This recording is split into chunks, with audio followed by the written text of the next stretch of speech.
অনেকের মা কবরে আছে, অনেকের বাবা কবরে আছে। আপনি যখন নামাজ পড়েন আপনার মা বাবা পার্সেন্টেজ পায়। আপনি যখন কাউকে দান করেন আপনার মা বাবা পার্সেন্টেজ পায়। আপনি যখন রবের জিকির করেন আপনার মা বাবা পার্সেন্টেজ পায়। আপনি যখন এরকম মজলিসে বসে রবকে স্মরণ করেন ওই সওয়াবের পার্সেন্টেজও মা বাবা পেয়ে যায়। তখন মা বাবাকে যখন সে সওয়াব পৌঁছায় দেওয়া হয়, মা বাবা জিজ্ঞেস করে কে পাঠালো এই নূরের সওয়াব?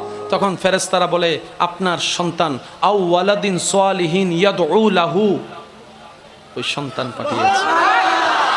মা বাবা তখন খুশি হয়ে আপন স্টাইলে রব যাকে যেভাবে রেখেছেন সেভাবেই রবের কাছে, রবের দরবারে সন্তানের জন্য ফরিয়াদ করে।